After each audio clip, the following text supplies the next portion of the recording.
সব latest update পেতে subscribe করুন আমাদের চ্যানেলে আর বেল আইকনে ক্লিক করতে ভুলবেন না।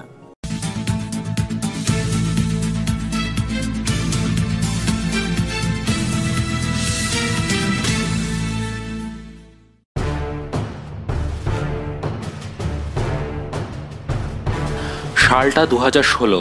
বিধানসভা নির্বাচন চলাকালীন জেলবন্দি মদনের কপালে নেমে এসেছিল শনি।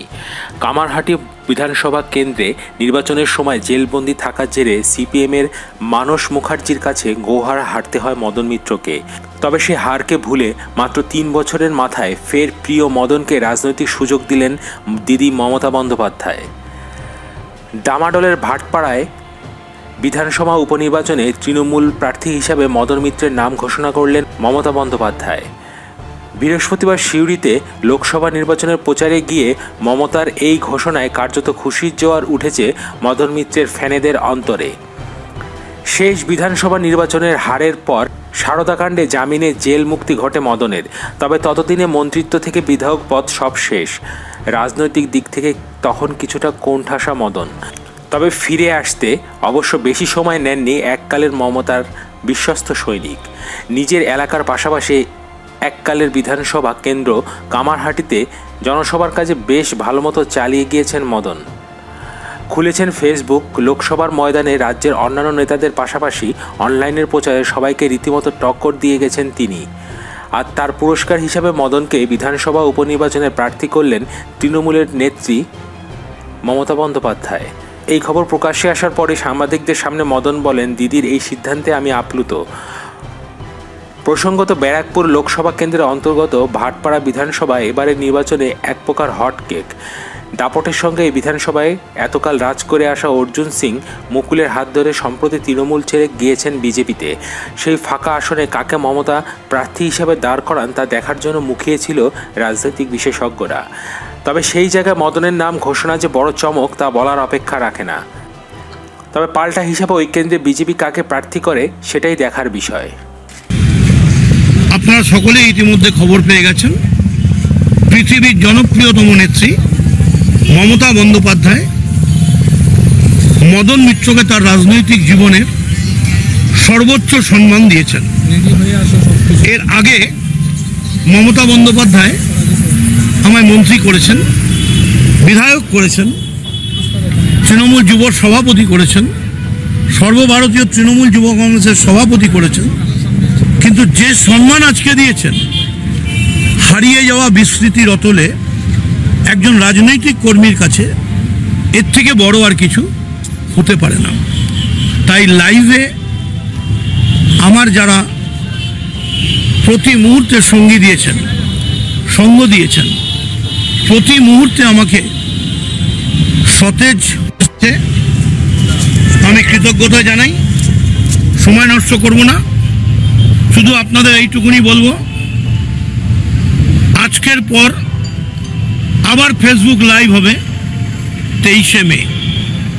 এই 23শে মে অবধি যেমন অজ্ঞাতবাসে ছিলেন মহাভারতের বীরগণ, অবশ্যই অন্য কেউ নয়, মূলত আমি যুধিষ্ঠিরের কথা বলছি। আর যেমন রামচন্দ্র গিয়েছিলেন বনবাসে, তেমনি আজকের পর লাইভ হবে 19শে মের পর 23শে মে সকাল 11টার পর। আপনাদের কাছে অনুরোধ, কোনো সাজেশন দিলে আপনারা পাঠাবেন, আমি সেটা দেখব। প্রতি মুহূর্তে আমি নজর রাখব, নিজে না পারলেও আমার সহকর্মীদের নিয়ে আমি নজর রাখব। কিন্তু আজকে সিউড়ির জনসভা থেকে লক্ষ লক্ষ মানুষের সামনে যেভাবে মমতা বন্দ্যোপাধ্যায় আমাকে প্রার্থী করে ভাটপাড়ায় বিধায়ক হিসেবে আমার নাম ঘোষণা করে যে সম্মান দিয়েছেন, একজন রাজনৈতিক কর্মীর জীবনে এটা ভারতরত্ন পাওয়ার সমান। এটা একজন সৈনিকের জীবনে তার একটা যে বিজয় সম্মান হয় তার সমান। আমি এখনই যাচ্ছি দীনেশ ত্রিবেদীর প্রচারে, যাব শ্যামনগর, বীজপুর, যাব ভাটপাড়া, নৈহাটি, সর্বত্র। তার আগে আমাদের যত অ্যাডমিন আছেন তাদের প্রত্যেককে আমি নির্দেশ দিয়ে যাচ্ছি, কোনো অবস্থাতেই কোনো পোস্ট করবেন না। কারণ আজকে থেকে মদন মিত্র আর ব্যক্তি নয়, মদন মিত্র তৃণমূল কংগ্রেসের ভাটপাড়ার প্রার্থী। তাই মদন মিত্রের প্রতিটা পদক্ষেপ হবে পার্টি নির্দেশে। ব্যক্তি মদন মিত্র বলে কিছু থাকবে না, থাকবে তৃণমূল কংগ্রেসের প্রার্থী, যার বুকে সবসময় তৃণমূল কংগ্রেসের সিম্বল এবং হাতে মমতা বন্দ্যোপাধ্যায়ের ছবি থাকবে। তাই অযথা অসম্মানিত হওয়ার জন্যে যে কোনো কিছু, কোনো অ্যাডমিন কোনো পোস্ট করবেন না। কোনো খবর থাকলে আমায় জানাবেন। আর সমস্ত মানুষের কাছে আমি অনুরোধ করব, আপনারা আপনাদের সাজেশন দেবেন, আমি দেখব। কিন্তু কামারহাটির মানুষের কাছে যে ভালোবাসা আমি পেয়েছি, শুধু একটা কথা বলি, আমি ভাটপাড়ায় যাই আর বীজপুরে যাই, একটা টেলিফোন করে বলবেন আমি কামারহাটি থেকে বলছি।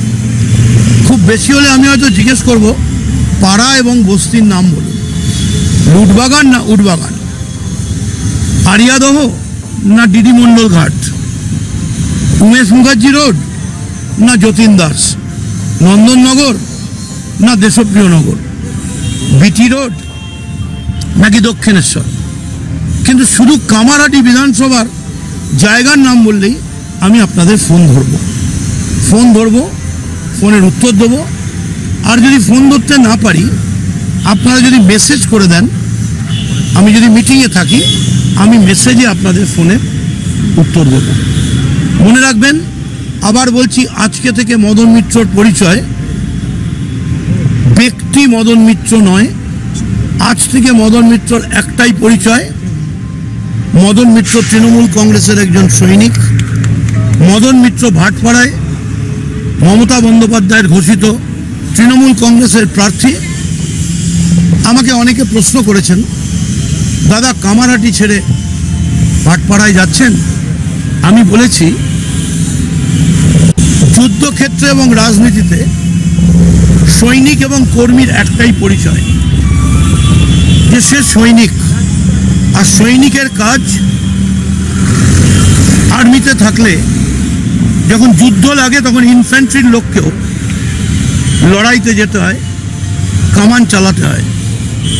রাজনীতিতে যিনি প্রধান নেত্রী, প্রধান সেনাপতি, আমাদের যিনি ব্যানার, যার নামে আমাদের দল, সেই মমতা বন্দ্যোপাধ্যায় নির্দেশ দিলে তখন যে কোনো মানুষকে সৈনিক হিসেবে তার দায়িত্ব পালন করতে হয়। কিন্তু আমি ভাটপাড়া যাচ্ছি বলেই কামারহাটি আমি ভুলে যাব না। তার কামারহাটি যদি আমার কাছে আমার কৈশোরের বৃন্দাবন হয়, আর যদি বার্ধক্যের বারাণসী ভাটপাড়া হয়, তাহলে বিষ্ণুপুরের মানুষ যেমন মনে রেখেছে, কামারহাটির মানুষও যেমন মনে রাখবে, তেমনি ভাটপাড়ার মানুষের কাছেও আমি সেই পরিষেবা দেওয়ার চেষ্টা করব। কিন্তু আবার আপনাদের বলছি, কামারহাটির মানুষ যখনই কোনো বিপদে পড়বেন, যখনই কোনো অসুবিধে পড়বেন, কেউ অসুস্থ হলে, কেউ লেখাপড়া করতে না পারলে, কারোর কোনো ব্যক্তিগত অসুবিধা থাকলে, যেহেতু আজকের পর আমি আর লাইভে থাকবো না, কারণ I will be alive in Bhatpara constituency. তো যেহেতু আমি অ্যালাইভ থাকবো, সেহেতু আর আমার ব্যক্তিগত লাইভ বলে কিছু থাকবে না। তাই আপনাদের কাছে বললাম, দোয়া করুন, আশীর্বাদ করুন, ব্লেস করুন, প্রে করুন, আমাকে শক্তি দিন, আমাকে এমন শক্তি দিন যেন মাথা উঁচু করে আমি বলতে পারি, আমার নেত্রী আমায় যে সম্মান দিয়েছেন, সেই সম্মানের যোগ্য মর্যাদা আমি নেত্রীর পায়ের কাছে যেন পৌঁছে দিতে পারি। যদিও আমি প্রার্থী হলেও আসল প্রার্থীর নাম মমতা বন্দ্যোপাধ্যায়, যিনি 42-42 ঘোষণা করেছেন। মা দুর্গা যেমন আসেন লক্ষ্মী, গণেশ আর কার্তিক সরস্বতীকে সঙ্গে নিয়ে, তেমনি 42টা লোকসভায় জেতার মধ্যেই, তার মধ্যেই কিন্তু উলুবেড়িয়া থেকে শুরু করে দার্জিলিং, ভাটপাড়া সব বিধানসভাগুলো থাকে যেমন দুর্গার সঙ্গে লক্ষ্মী গণেশ থাকে, ঠিক তেমনি করে লোকসভার মধ্যে এই বিধানসভাগুলোও আছে। তাই 42-এর মধ্যেই রয়েছে আমাদের সবার উত্তর। তাই এতদিন ধরে যারা লাইভে আমায় সাহায্য করেছেন তাদের সকলে আসসালামু আলাইকুম, সকলকে আমার নমস্কার, প্রণাম।